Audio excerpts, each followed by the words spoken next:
The question is, if fx is equal to 1 plus px square root minus 1 minus px square root divided by x, and x value lies between minus 1 to 0. When x value lies between minus 1 to 0, the value of the function is equal to this. And when x value lies between 0 and 1, then the value of the function is equal to 2x plus 1 divided by x minus 2. And you have to show that the function is continuous. It is given that the function is continuous in the interval minus 1 to 1. And we have to find the value of p. P is the unknown value in this function, and we have to find out the value of p. And from the continuity of a function in terms of limit, we know a function is said to be continuous if fx, that means the function, has to be defined at x equal to c. This is the number one condition. And number two condition is limit of the function fx as x approaches to c is equal to fc. And here it is given that when x value is less than or equal to 1 and less than 0, x value lies between minus 1 to 0, the value of the function is this. And when x value lies between 0 and 1, then the value including 0 and 1, then the value of the function is equal to this. That means the value of the function at x equal to 0, if you take the value of the function fx is equal to 2x plus 1 divided by x minus 2, and the value of the function at x equal to 0 will be equal to 2 into 0 plus 1 divided by 0 minus 2, that will be equal to minus half. So the function fx, that means the given function fx is defined at x equal to 0, because at x equal to 0 you have a finite value.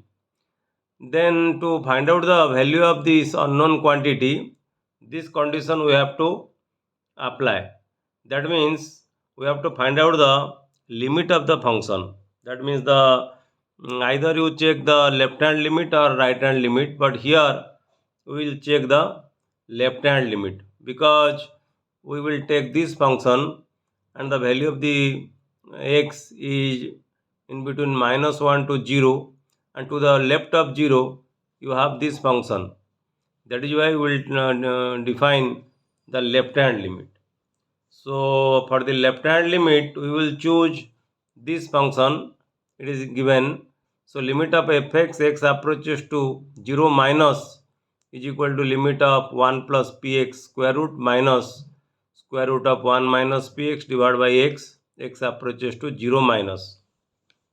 Since the value of x is slightly less than 0, so you put the value of x as 0 minus h. So put here 0 minus h, and also put here 0 minus h, also put here, that means in the denominator 0 minus h, and h approaches to 0. And if you solve it, this will be equal to 1 plus ph 1 minus ph, and this will be equal to 1 plus ph divided by minus h. Then if you solve it, then this will be equal to, you see, this will be equal to, you multiply minus here in the numerator and in the denominator. So in the numerator you have this term, first I have written 1 plus ph square root minus this term 1 minus ph square root, and minus into minus plus, so it is h. So you multiply 1 plus ph square root plus 1 minus ph square root in the numerator and also in the denominator. Then this term in the numerator will be in the form a plus b into a minus b, that is equal to a square minus b square. So this will be equal to, in the numerator will be equal to 1 plus ph minus 1 minus ph. So 1 minus 1 cancel. So in the numerator you have 2ph, h cancels, so only you have 2p. And if you substitute h value equal to 0 here and here, then this will be equal to 2. 1 plus 1, that will be equal to 2. So p 2p divided by 2, this will be equal to p. And from the definition of the limit, we have limit of fx as x approaches to c is equal to fc, and here we have found out the value of limit, that is equal to p, and fc value we have calculated, that is equal to minus half, so p is equal to minus half. In this way you can find out the unknown value p for the continuity of the given function. Thank you.